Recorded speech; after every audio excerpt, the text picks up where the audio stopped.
Artists have an important role to play. It is as central as the air we breathe, as the water we thirst for. If I want to understand another country, another power, another head of state, I need some background. I think all our problem, we can fit it with love.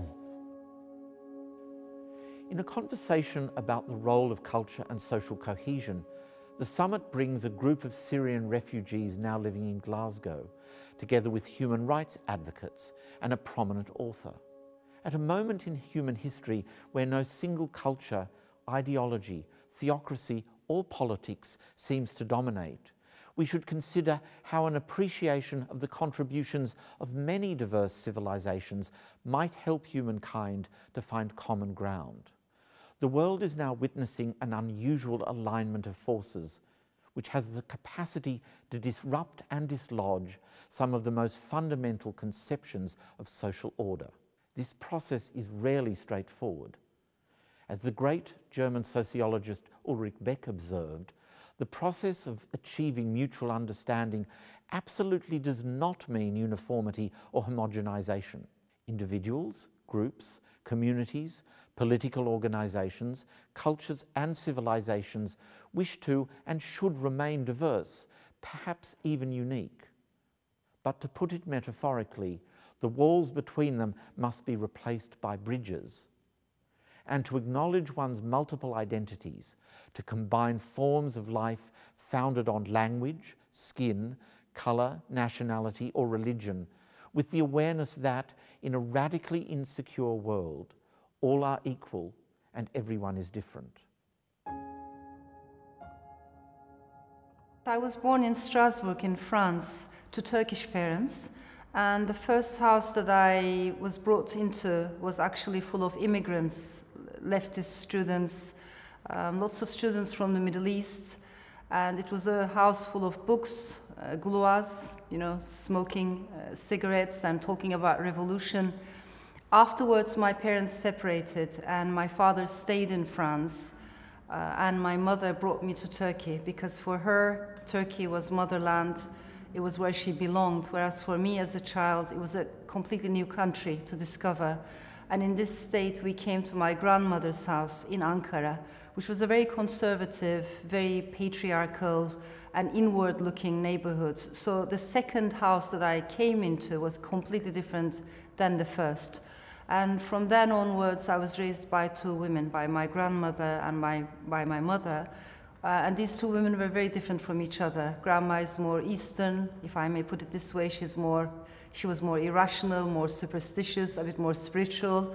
And my mother is pretty much the opposite, very westernized, very rational, very modern, urban.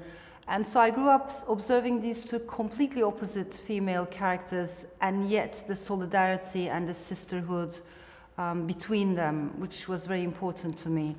Afterwards, I spent parts of my childhood in Madrid, in Spain, in Amman, Jordan, a little bit in Germany, Cologne.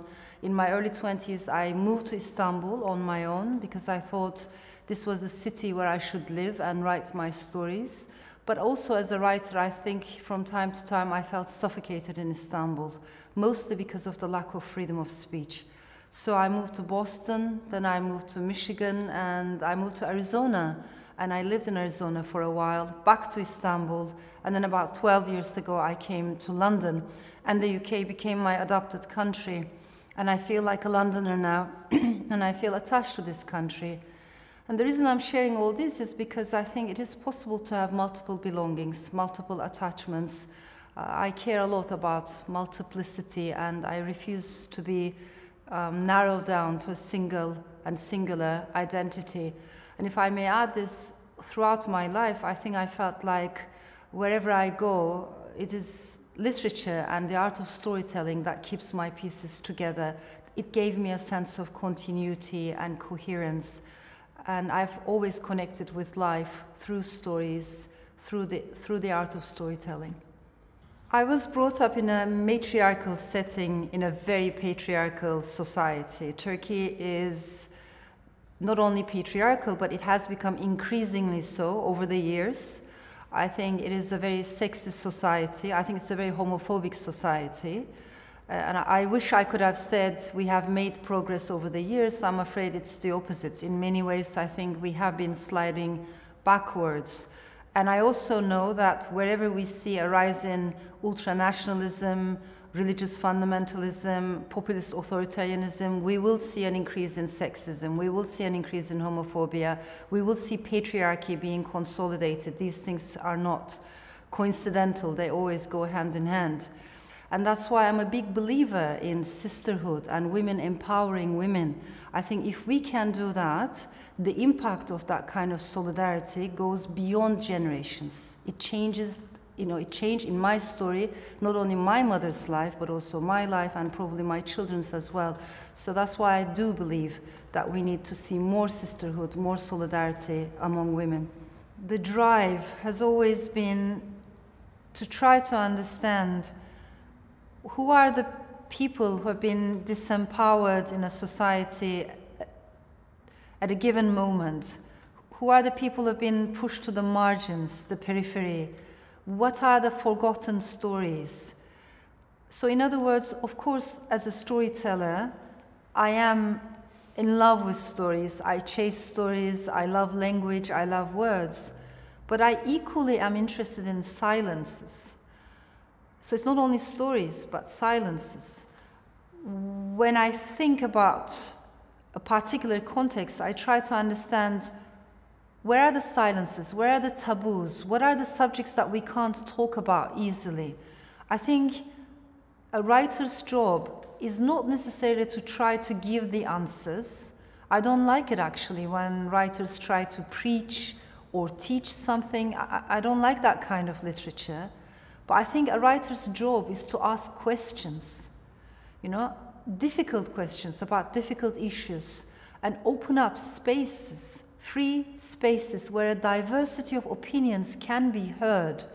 And then it's always up to the reader to come up with their own answers. But I should create that space. I sincerely believe the novel is one of our last remaining democratic spaces. Because in our life, in our lives today, we're constantly being pulled into different tribes, clashing certainties, and only in literature or art, in limited spaces today, we can hear difference of opinions, and that is incredibly important, and we can still put ourselves in the shoes of another person. Literature, for me, from the very beginning, has not been a necessarily autobiographical endeavor. Of course, as writers, when we write, we reflect our own journeys, our own thoughts, our own perceptions, there's no doubt. But writing stories is not necessarily saying, look, this is my story to other people. I am much more interested in not being myself. I'm much more interested in becoming someone else, and then someone else. So that almost transcendental journey. By birth, we're all born into a certain identity, a certain gender, a certain class, a certain nationality, religion, whatever. But when we read a story, at least for a few hours or days, we become someone else. And that experience is incredibly precious. It is an intellectual experience, but it's almost like a spiritual experience. And then suddenly you start seeing things through the eyes of another person. Mine is a layman's Kaddish, Lord. Modern, universal, ecumenical, and addressed to you, as well as your tormented children.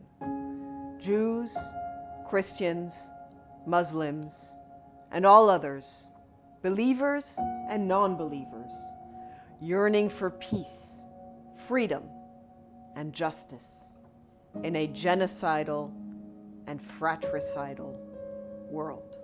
My father was born in Poland, and he was one of the youngest survivors of Auschwitz, Dachau, Majdanek, and other infernos. He came out of the camps at age 16 with a kind of strange sense of optimism. I think for him, that was the ultimate form of survival. Surviving physically was one thing, but he decided that if he walked around depressed and broken, then Hitler had still won. But if he was able to create a new life, to learn to love and live again, to be able to dream, to be able to sing, to recite poetry, then he had really survived. And this is a very important thing, because someone who had lived through so much believed that there is no such thing as hereditary enemies, and that we must talk to one another and exchange with one another and trade with one another, even if ideologically we don't see eye to eye, but that the humanity in it is what's most important. As the last survivors, the last witnesses disappear one by one, as those voices are no longer around, it is up to us, the children of the survivors, and as many of my contemporaries as possible, to take up this message. And the purpose of the Aladdin project is to fight back against negation, against anti-Semitism, and against all forms of intolerance, with a special focus on the Muslim world. About 10 years ago, when the Iranian regime was really investing a lot of energy and money into denying the Holocaust, a special task force was set up to figure out how to respond to this. It just seems unconscionable that one would deny that the gas chambers existed. It's something I've never understood, but it's also something that we have to reckon with. And they discovered that the Diary of Anne Frank had never been translated properly into Arabic, into Farsi, and into Turkish. And so they decided to translate it. And this led to a series of books, Primo Levi and others, being translated and distributed in those languages throughout the Muslim world. And this has completely changed perception and understanding in a very simple and powerful way. Education and knowledge open the reader's eyes to the world. One can talk about cultural differences even if they have a religious tinge to them in a secular way, because it's part of society, and this is not just about the practice of religion, it is about culture. As a Jew, I feel my Judaism, I would say personally, in a very cultural way more than I do in a religious way. And I think this is true of many people. The other thing that is happening, and it's something we have to not just take into account, but really work with, is the fabric of Europe is changing. There is a substantial part of the population that practices Islam, and that is part of what Europe is and is becoming, and that must continue to be a part of it, and we have to learn to develop this form of social cohesion, but in a way that embraces the differences. And when you see the rise of these rightist parties and of this intolerance and this refusal to accept this change and these evolutions, that is not only disturbing, it is scary and counterproductive. So the big challenge, and this is something Aladdin is working on increasingly, is how to develop this sense of what the French call vivre ensemble, living together in France, throughout Europe. I think we need to be working on it in the United States as well. And it need not have a religious dimension. It's really a cultural dimension. It's about language, it's about literature, it's about culinary traditions, it's about music. So many things that just make all of us richer and more evolved as human beings for being exposed to it. Inherent to the soul and to the creative process of someone who is truly creative and artistic is bound to be influenced by the political climate. Look at how the Renaissance and the Enlightenment opened a new era. These things are very, very tied. And again, look at the creativity that even occurred in the concentration camps. That people were able to write poetry, to write music. I think that is because even in the most hideous of circumstances, or all the more so in the most hideous of circumstances, one needs beauty and creativity. It is necessary. It is a form of nourishment. And in order to maintain their humanity, these prisoners felt that they had to create. These are not happy circumstances, and I don't wish them on anyone. And I wish that all humans and all artists in the world could just create under free and pleasant circumstances. But I don't think the universe is quite there yet. One of the biggest differences between my current work, working for a peace and reconciliation organization, as opposed to my previous job, which was a more outward face of speaking out against human rights abuses, is that it is more discreet in a way. Even though most people in the UN are obliged to just refrain from speaking out, even when they see pretty awful things, when you have the human rights mandate, as I did, then it's more understood that you can speak out against atrocities and other threats to human rights. When you're working on behind the scenes to promote mediation or peace building at grassroots level, it's certainly something that is less encouraged, because you're going to break the trust that you're trying to build up between warring parties, most of whom, of course, do carry out terrible human rights violations. So if your aim is to get them to talk, first of all, to you and then to the other side, then calling them out for what they're doing is the wrong way to go about it. Essentially, after the Second World War, the powers came together and prepared and largely agreed on the Universal Declaration of Human Rights. And that was, and it covered the whole spectrum of rights, because it not only was it looking back at the just finished genocide and massive destruction of war, but it was also looking back slightly further to the Great Depression. So human rights, as they should, were seen as covering economic and social rights, as well as political and civil and cultural. But very soon after that, the world was split, and the communist world put much more focus on social and economic rights, whereas the Western world focused much more on individual and civil and political rights. And there was a dialogue of the deaf in some ways, and not that much progress was made for the next 30 years or so. But by the late 70s, increasingly there was an understanding that one needed to do more. I would say that started unraveling, or at least the progress was halted with the response to the terrible attacks in New York in September 2001. This led a number of governments to decide that fighting terrorism was the only really important thing to be doing, and if human rights of either the people responsible or even just people who got in the way were less important matters to be considered.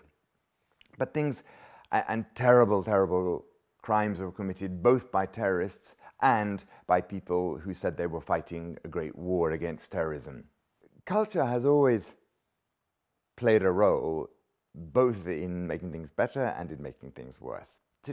And there's no correlation necessarily between good culture and bad culture. After all, let us face it, the Nazi regime were great admirers of the works of Wagner and of Beethoven and Bach. I mean, they were, I think one would like to think that great music, for example, is a means of softening the soul.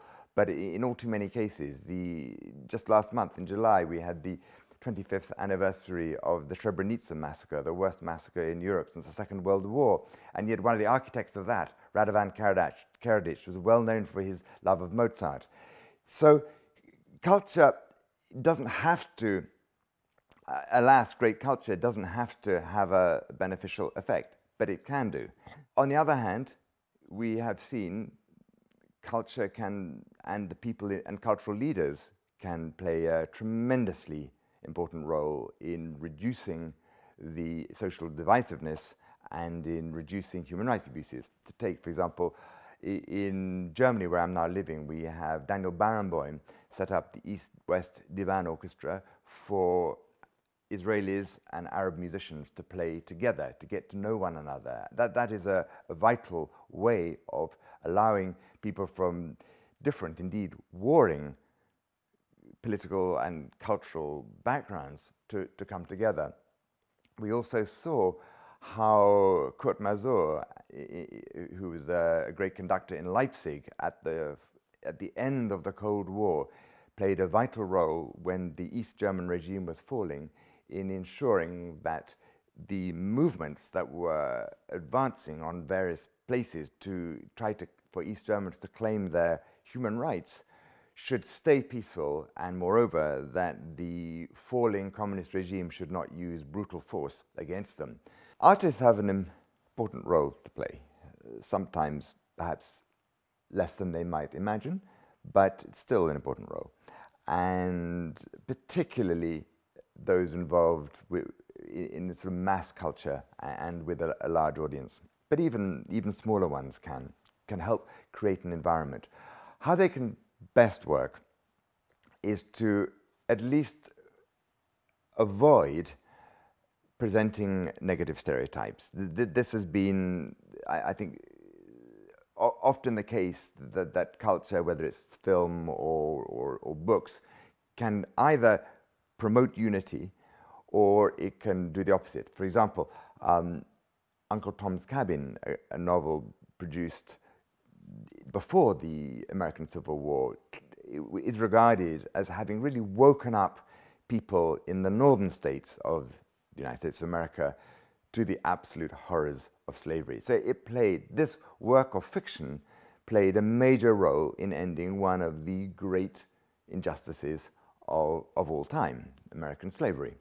Artists can portray things in a way that can create sympathy for people who are in desperate situations, as Dostoevsky's The House of the Dead, for example, or Solzhenitsyn's A Day in the Life of Ivan Denisovich. And these have an important impact. So the subject matter of artists and how they portray people, you can either try to flag injustices and shine a spotlight on injustices and to try to promote the rights of victims, or in the case of many other artists, I've recently been reading about Berlin, which is where I live at the moment, how actually artists in the late 19th century really did not grapple with the great social issues of their time to the detriment of, I think, everybody, because it actually helped push Germany into a situation of war with much of the rest of Europe, the First World War I'm talking about. So the role of artists is an important one, and they can either pick up an overtly political, but political from a humane sense, one that actually tries to minimize differences, tries to shine a spotlight on injustice, is one that I think is absolutely vital. We knew that for the refugees to have produce a compelling performance, it had to be a text that they really identified with, but also for the therapeutic side of it, they were able to share their stories. They could identify with the characters in the play. We left Syria in 2013 because of the war, and because I couldn't deal with many things around myself in Syria. So there was no choice. So I took my children and went to Jordan. In 2017, luckily, we came to Scotland through UNHCR project for human protection, because we were affected by the war and the condition in Jordan. We came to Scotland, and I found this country, and I'm still feel. It's like I belong to this country and we are really happy here. Finally, for the second time, we can feel safe and welcoming, and we can focus again about normal life, not about difficulties and the suffering that we face in Syria. Add to my character a lot of things. I have no idea about anything about this world, how to be an actor and how to be playing. But I didn't imagine in any time I will be an actor in any time. But we have an opportunity to see what we can do.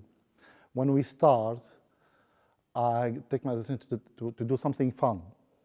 Maybe this is a good opportunity to do something fun for you and for your family.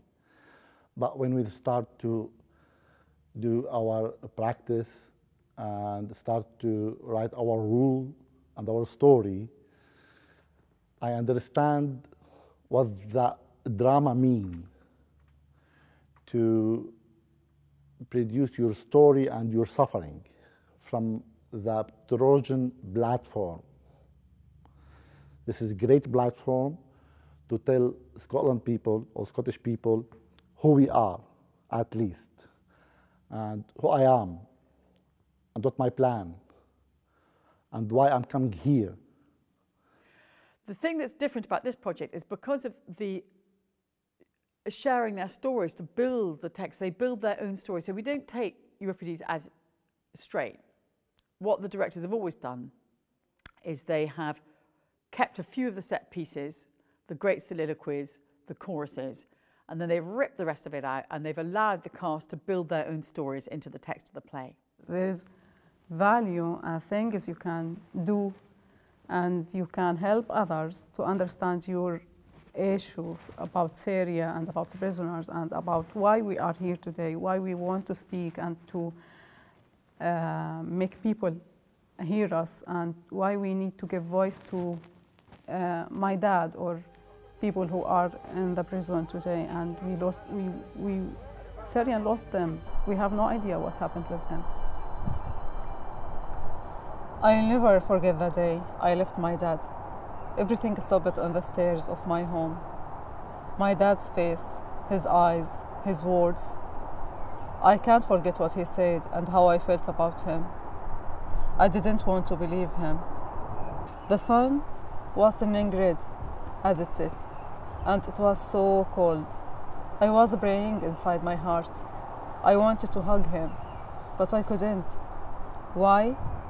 Because it meant that I wouldn't come back, that he was right, that he knew what the future held for us both. I looked into my dad's eyes. Dad, please, wait for me. I'll come back in a couple of months. Please, believe that. I'll see you one more time. Then he left, just left. Time stopped. Everything was so dark. I couldn't feel anything. I looked at everything around me for the last time.